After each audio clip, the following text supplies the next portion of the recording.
Rodrigo Roa Duterte. Ang British-Israeli lawyer na si Nicholas Kaufman na mapapawalang sala si dating Pangulong Rodrigo Duterte sa kasong murder as a crime against humanity na kinakaharap niya sa International Criminal Court.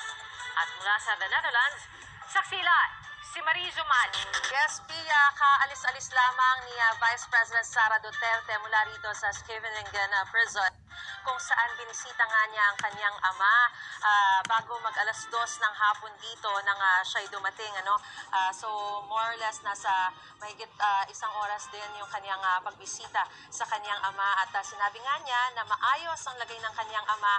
Nasa hospital part daw ng detention facility nananatili ang kanyang ama para laging mamomonitor yung kanyang kondisyon. At sinabi naman daw ng kanyang ama na mabuti ang kanyang sitwasyon sa loob. Katunayan, para raw hotel yung kanyang tinutuluyan sa loob ng detention facility na ito. Ang tanging kaibahan lang daw ay hindi siya makalaya o hindi siya makalabas. Very comfortable, control yung temperature sa loob, at nakakakain din daw siya ng kanin. In high spirit nga ang dating Pangulo sa loob ng detention facility dahil ayon kay Vice President Sara Duterte, ang katunayan daw dyan ay natcha-charm niya yung mga tao sa loob ng detention facility. So the usual former President Duterte, kung paano siya sa mga tao, natcha-charm din daw niya yung mga tao sa loob.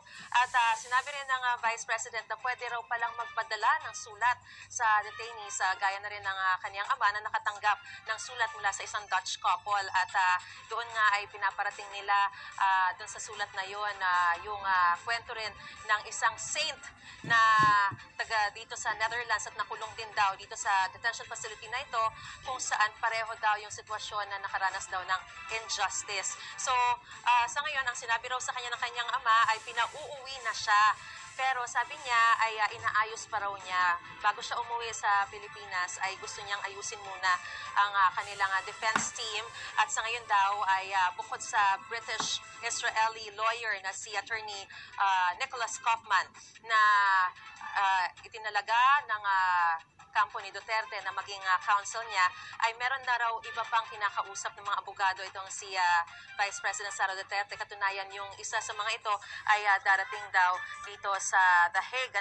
At oras daw na maayos ang defense team na ito sa ICC ay magwi-withdraw raw si dating Executive Secretary Salvador Medialdea, dahil ang nais daw ng pamilya Duterte ay ang gupunin nilang mga abogado sa kanyang defense team ay yung mga may karanasan sa ICC.